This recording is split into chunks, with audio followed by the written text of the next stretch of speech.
So Mark here from Rock and Load. This evening I'm speaking with UK guitarist Kris Barras about his upcoming album, Death Valley Paradise, coming out March 4th, courtesy of Mascot Records, and to be followed by a UK tour also. Kris, how are you doing, sir? Hello, I'm very good, thank you. Thanks for having me. My pleasure, man, my pleasure. So yeah, you have quite an interesting story, to say the least. Quite a roller coaster of a ride of a musical career and a career in general, from MMA fighting to guitar. So can we go back to the basics and go start with the beginning and tell me what made you pick up the guitar in the first place? Well, I started playing when I was about 5 years old. My dad was a guitar player. So that was kind of, I was surrounded by, lots of good music, rock music, blues music, and he played in a band and we used to go and watch them. And so that was kind of my first introduction, really. Yeah. Decided I wanted to play, and he started teaching me, and it just went on from there, really. Yeah. Did the guitar come naturally to you, or did you have to graft at it? Was it I was speaking to Simon McBride recently, for example, and he was a bit of a child prodigy, and I was wondering, he took to it like a duck to water within a year he was performing, so I was wondering, was it as easy as that, or just something you sort of really had to graft it, like us mere mortals? Yeah, I mean, I think I probably picked it up fairly quickly, but I also put in the graft too. I loved it. I used to come home from school and, I'd play the guitar till I fell asleep. Yeah. I used to love it. I did my first gig when I was 9. Sorry, dogs are going now. I'll shut the door. Shutting the door actually makes them go even more mad because they feel like they're missing out. Yeah, so I did my first gig with my dad's band when I was 9. I did all the usual like school talent shows, all that kind of stuff. And then I had my own band when I was once I got to secondary school, so I would have been like 11 or 12, year 7. Yeah. But yeah, I mean, I don't know. It's quite hard, to judge, I think, whether how easy I picked it up. I mean, I'm not sure whether. Yeah. I think the thing is when you're a kid as well, you're like a sponge, and as you say yourself, you just throw yourself at these things, and you'll spend countless hours just playing, grafting. Yeah, exactly. And I was very lucky to be around music like that. Yeah. A lot of kids these days that if they stuff on TikTok and things like that. And I mean, I used to teach guitar, like over the years I've taught lots of people, and I'd have kids come for lessons and stuff. I'd be like, oh, what you've been listening to? And like, oh, don't listen to anything. Like, how can you play guitar? You don't listen to music. Yeah. Just because the parents like, you need to learn an instrument or whatever. They're not even surrounded by, that kind of thing. But, I was 6 years old. I used to go through my dad's vinyl collection, Deep Purple, Gary Moore, Rainbow, Stones, Bad Company, all that kind of stuff. Like I grew up on Whitesnake. So I think when you're around that kind of thing, and we used to go to watch my dad's band play like most weekends. Back then, like it wasn't an issue, kids going into pubs. Yeah, we used to go and watch my dad's band, and most weekends we'd go somewhere to watch him. Was your dad's band a cover band or was it originals? Yeah, just covers. Yeah, it's a local band. Yeah. And when you started gigging then yourself at the age of 9 or 10 or whatever, what sort of stuff were you playing then? It was like, again, classic rock stuff. So I mean, the first gig I did with him, I just got up and did a couple of numbers. And I did Smoke on the Water and Black Knight. It was like a Deep Purple seg. And I played that with him.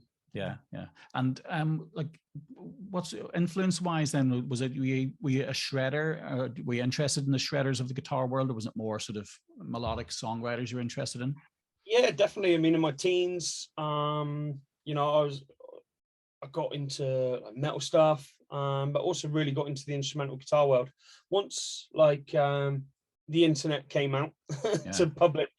I mean, we got a computer with internet. I don't know, I was probably 13, something like that, and then I started discovering more and more people, guys like, well, matey in your poster behind you, Joe Satriani, Steve Vai. Had a Malmsteen phase, and guys like Greg Howe, Andy Timmons, and Paul Gilbert. Those guys were all a massive influence to me in my teens. And towards my late teens, I really got more into like the jazz fusion stuff, like I mentioned Greg Howe, and actually had some Skype lessons with him, and you know, people like that, Pat Metheny, and you know, that kind of more like jazzy fusion stuff I got properly into, John Scofield. But yeah, so I've kind of had lots of influences, really. Yeah, and by your late teens, were you quite a prolific player then? Yes, I mean, I suppose so. I mean, I was yeah, I mean, I was probably technically better than I am now, because I spent a lot of time, you know, I don't sit down and practice. You know, if I sit down with guitar, I'm normally writing songs. I don't sit down and like study. Yeah. But when I was like 16, 17, 18, 19, that kind of age, I was really, really studious, and yeah, so technically I was probably better back then, but not a better songwriter.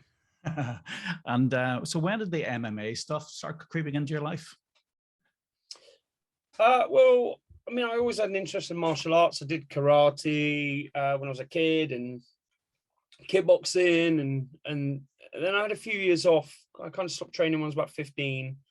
And then when I was like 18, I was full-time in music, and I was pretty full on. I was gigging loads with a band I had then, and I was teaching loads, and I was practicing loads, and everything was just kind of getting on top of me a little bit, and I needed like an outlet. And one of my students did Muay Thai boxing. Yeah. And I always wanted to do it. I always wanted to try it because I loved the film Kickboxer growing up. And so typical teen. Yeah.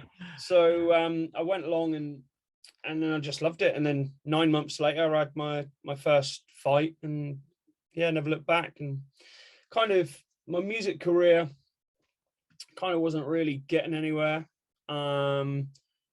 But I just kept getting more and more opportunities for the fighting stuff. I went to Las Vegas, and you know, made lots of friends out there, and was training with people out there.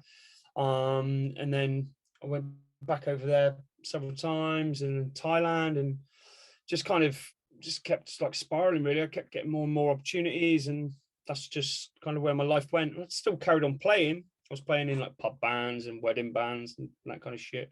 Yeah. But I wasn't really writing songs or anything like that.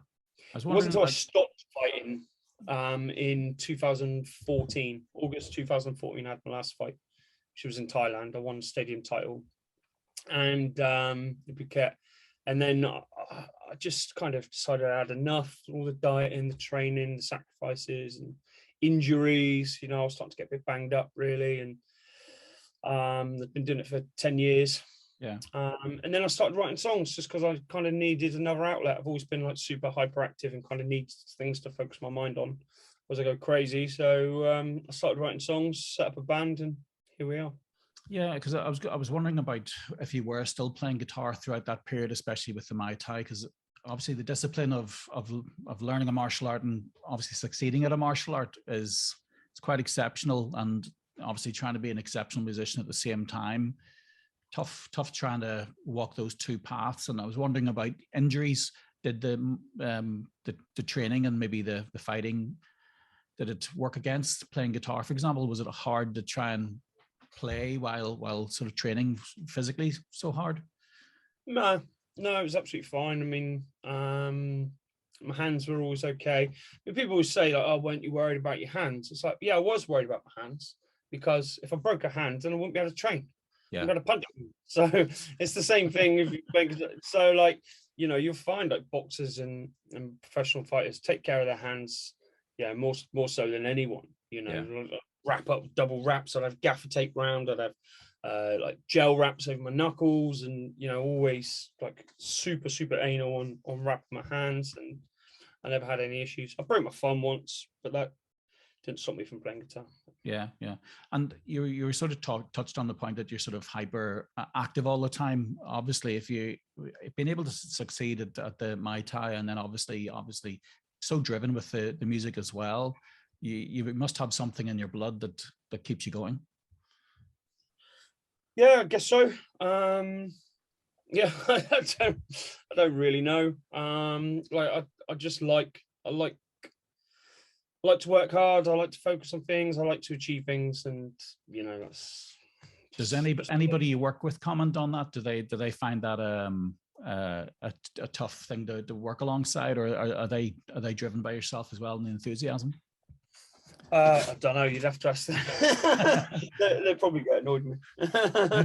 I know Glenn Hughes would talk about, he's such a so focused, and he would admit that he'd be a hard man to work with as well, but I'm not sure if that was maybe just down to the booze and the drinking and the drugs all the years ago, or it's just maybe his personality, I mean, obviously Josiah, who's my right-hand man in the band, he's very, very similar.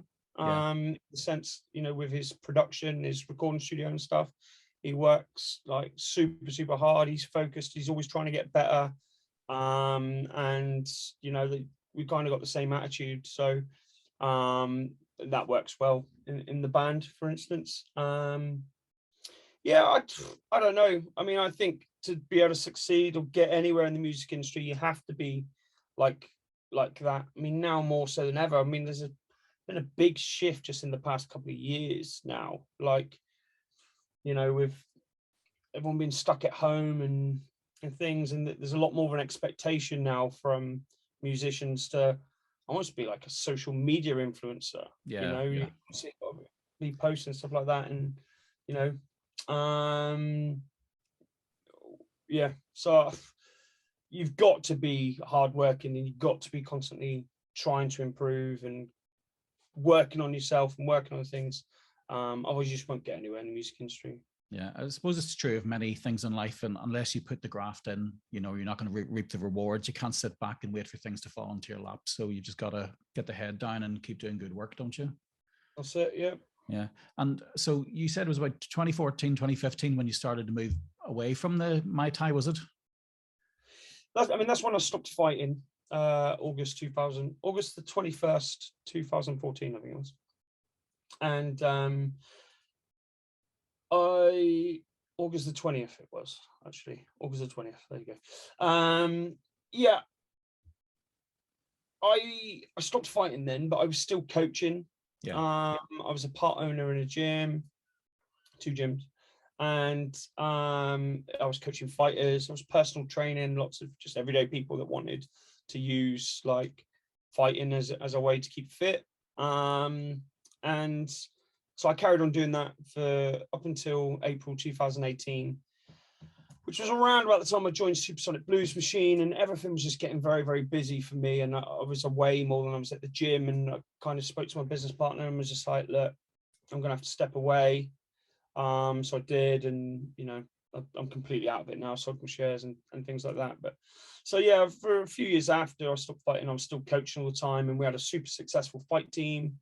Lots of champions, British champions, people that fought for European titles, top ranked fighters in the country, top 10 ranked fighters.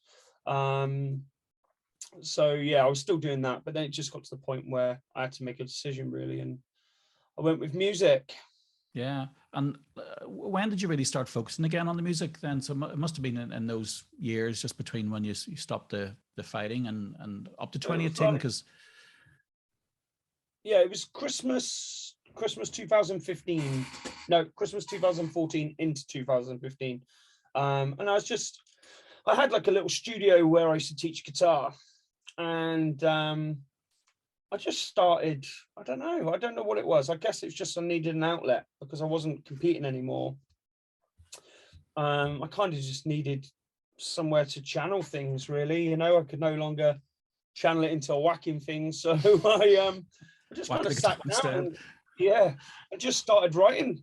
And then a couple of lads I was playing with at the time, like a cover band. We were doing like some bluesy stuff, and like Stevie Ray Vaughan and Hendrix and Gary Moore and Cream, that kind of thing, like proper trio stuff. I said to them, I was like, look, I'm writing some songs, what do you reckon? And we got quite into it, and then that was the start. It was actually the Kris Barras trio then, and that was the start of it. And it's just kind of snowballed from there, really. Yeah, because 2018 was a big year for you. You had your solo album, Divine and the Dirty, and your Supersonic Blues Machine, which you touched on as well. So something obviously happened that led up to that point. But where did you when did things start clicking for you? When did you notice traction with what you were doing? We got put onto the rising stage at Rambling Man Fair or summer 2017, and that was a big help for us. That kind of got us on the radar, and they were massively supportive of us. And then Mascot Records, Mascot Label Group started taking note. And then I was already in the studio. I'd recorded, well, most of the Divine and Dirty was recorded, and I was releasing that was going to be self-released. Okay. I paid for it all myself. And then I got an email. I was just finishing up some of the vocal tracks. I literally had like 2 or 3 songs left just to do vocals. And I got an email from the boss of Mascot through the contact page of my website saying, "Hi Kris, seen your stuff online, love it.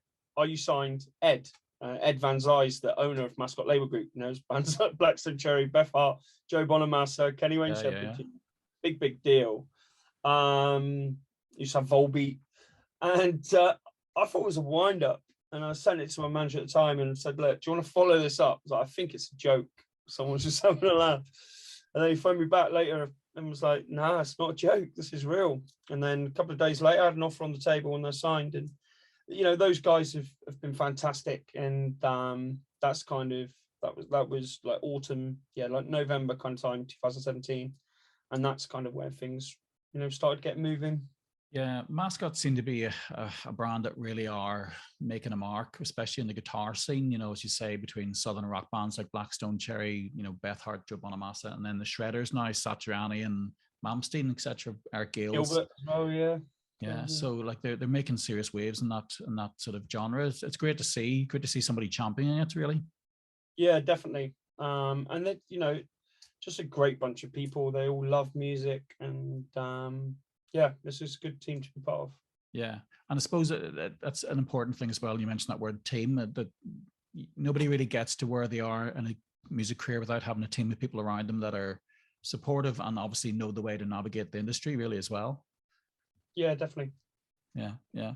And obviously then you were on an upward trajectory. Things were going so well for you with the 2018 releases, the Supersonic Blues Machine. Tell me about that project as well. Like, that's such a crazy project, the Supersonic Blues Machine. How did you get involved in that initially? Well, originally we were put forward to be their support act for the Shepherd's Bush Empire show. And no one knew at the time that Lance Lopez had left the band. And they had a couple of guys in mind, but they hadn't settled on anyone for a frontman yet. And so then I got put forward to be the support act. They got sent some videos and things like, "What do you think of this guy?" And then the conversation started happening between Supersonic and their agent and the record label, and my name got suggested as a possible replacement.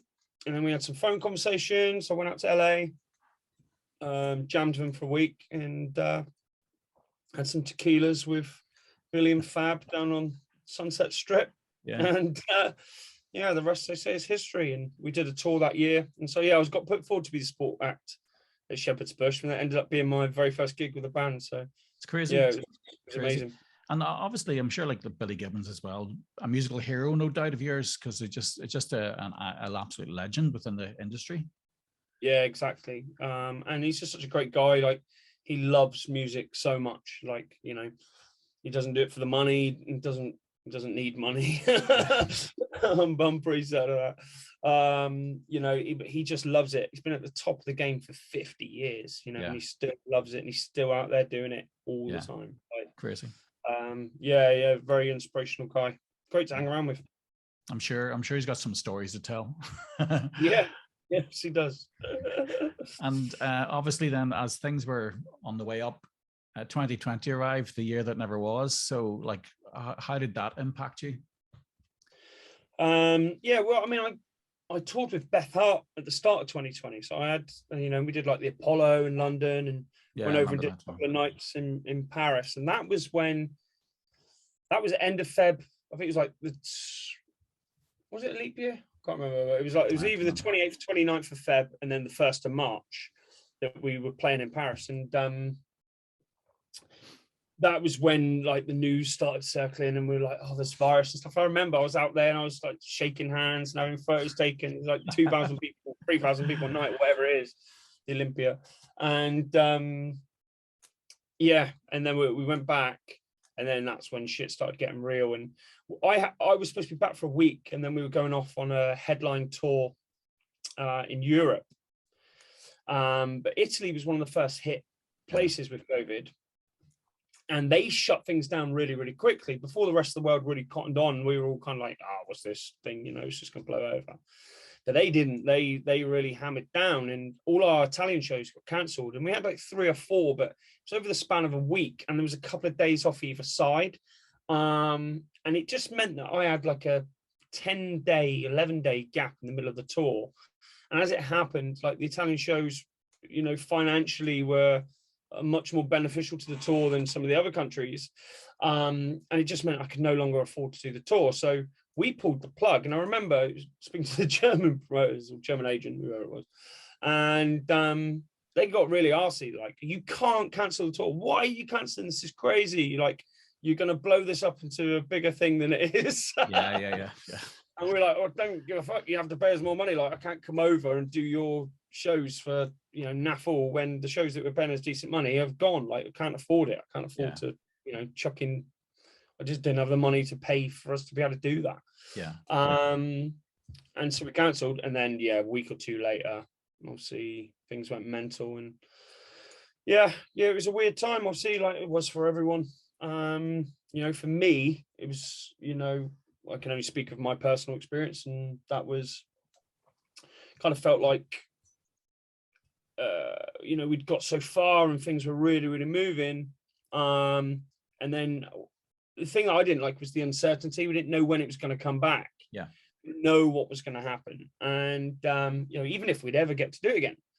And that was tough. That was tough for me. You know, I kind of had to, kind of gone all in on the music career. You know, I had a very successful career before with my gym, and I was a fight promoter, and I was a fighter, and all this kind of stuff, blah blah.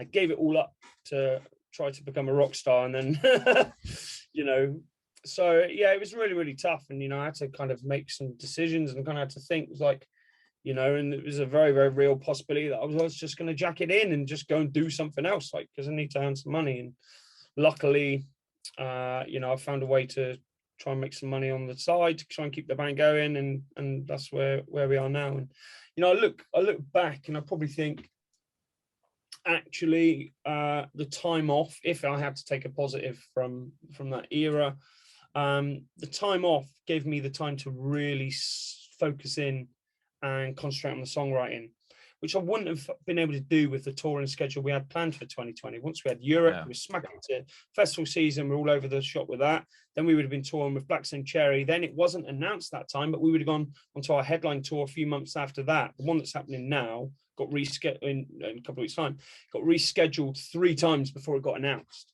Yeah. So I forgot what my original point is now. But oh, I fucking forgot what it is. Sorry. You're saying you got time to focus on the songwriting. Exactly. Yeah, I'm trying to focus on something. It's been a long day. Sorry. This Interview number 20. Yeah.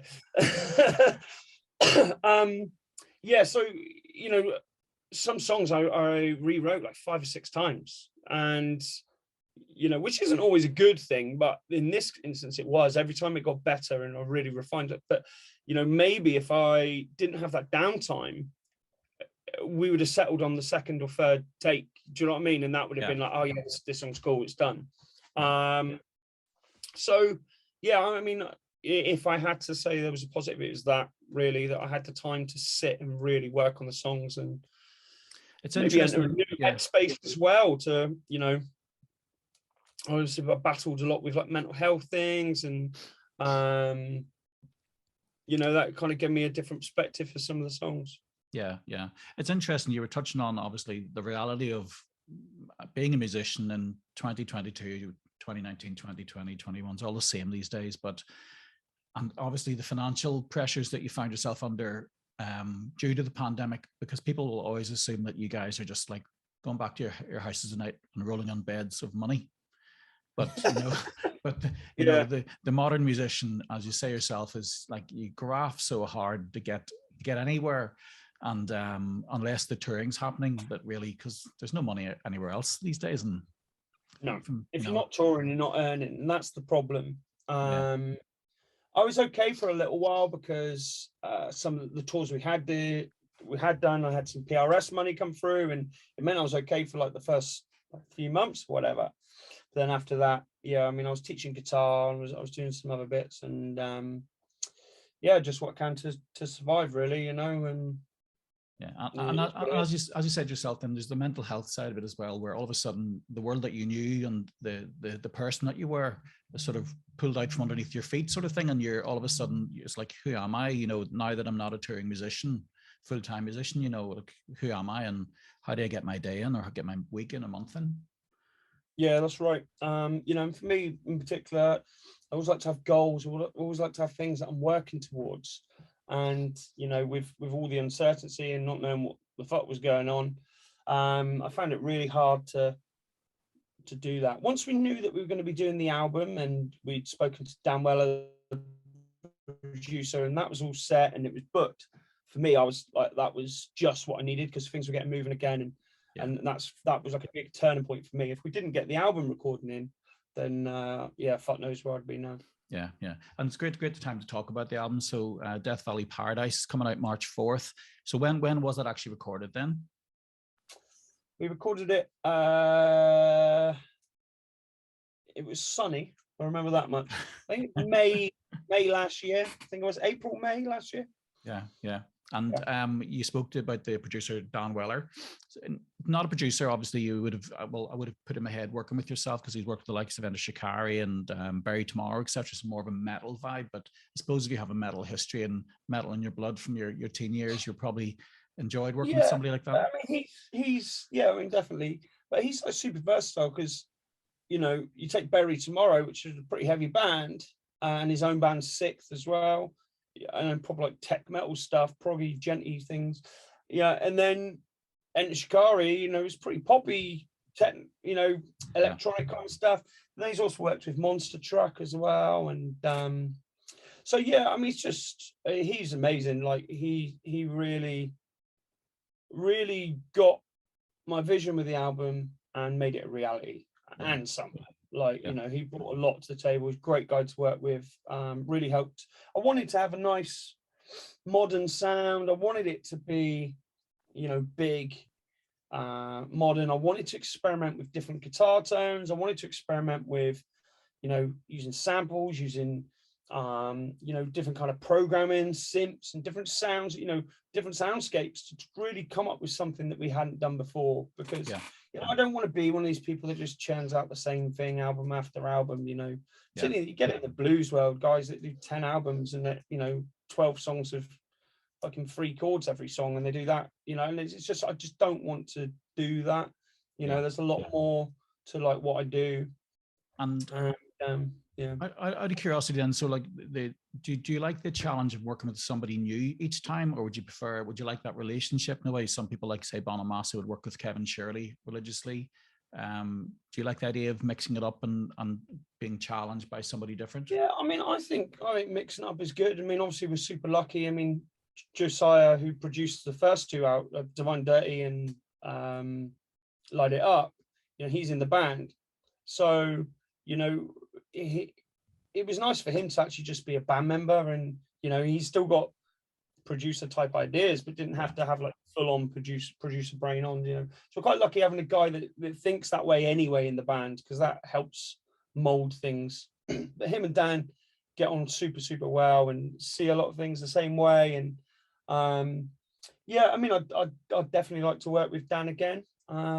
Should things line up, and you know, I'm not even thinking about the next album yet. We've got to get through this one and get through a lot of things before I even start worrying about that. But I mean, I could, you know, as I feel right now, I definitely would like to work with him again.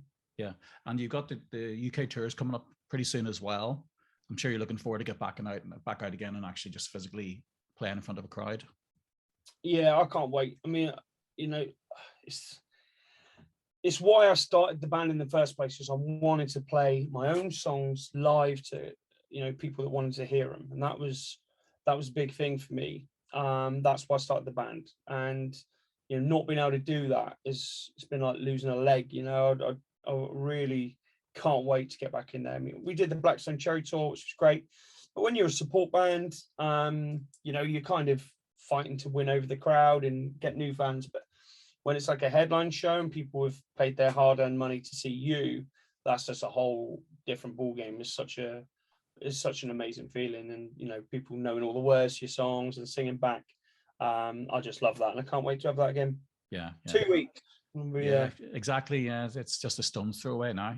I think we're actually covering your Bristol show, so we'll catch you down there.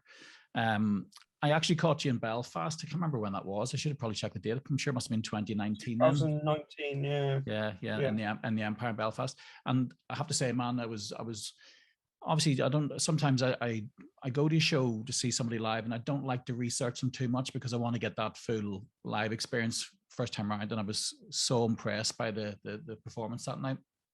Oh, thank you. Blistering performance. And as I say, I think even as a live musician, you know, it's so much more than what the albums sort of will give away, you know. So definitely worth catching the Kris Barras show if anybody got the opportunity to do so. Thank you.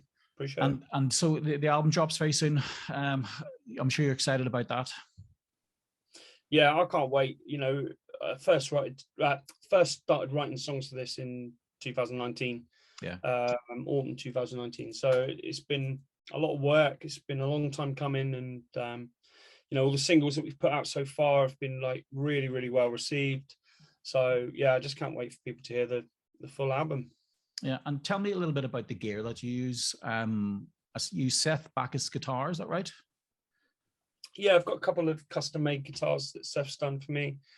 Nautilus, and I've got a baritone that he made as well, which is really cool. It's C standard, but we'll just do some stuff in drop B flat.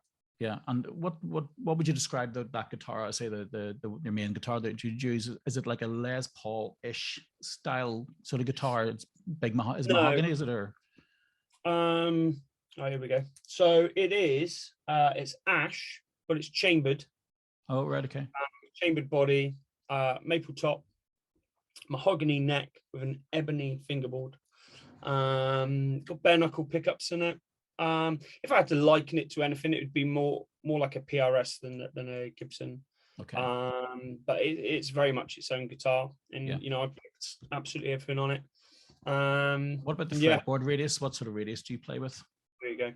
I don't know. Not too sure. I don't know what I don't know what the numbers are. Yeah. What we did, he came round to my house and he brought like 10 guitars around. Yeah. And I played all of them. And I said, I like the neck of that, I like this or that, and then I don't get caught up in you know, oh, it's this or whatever. You know, it is what it is. I being a shredder, I was wondering if you're more of a flat fretboard. Is it more vintage style? No, it's fairly round. I don't even know how to liken it really. Yeah. I don't know. I played one of his guitars. I was like, I love this neck. And I was like, whatever this is, do this. Yeah. And it was that. I don't get, you know, with gear and stuff, I'm not a massive like gear head. You know, you get these people that geek out over stuff. Half the time they can't even fucking play, you know. I just you know, if I like something, I like it, and that's it really. I don't geek out on stuff. I'm not up to date on what's out there and all this kind of stuff. If I try something and I like it, then I like it. And amp wise, like what amps do you use? So we use Kemper profilers. You Kemper, okay. You went to the dark side. Yeah, it's amazing for live. It's just it's what I would have been using when you saw me in Belfast. I just absolutely love it. We went down the amp route in the studio. We got a bit more time and a bit more control, and but we ended up profiling the amps that we recorded with, and I actually use those now live. Yeah. We did a blind test. I did it. Dan Weller did it as well, and we got it wrong. So we picked what we thought was the best. So yeah. Well, Kemper just means consistency, isn't it? Like really for somebody who's a traveling musician, rather than having to, as you say, worry about carrying tons of gear with you, bring a Kemper, or even just bring an SD card if they have a Kemper and just plug it in and you're good to go.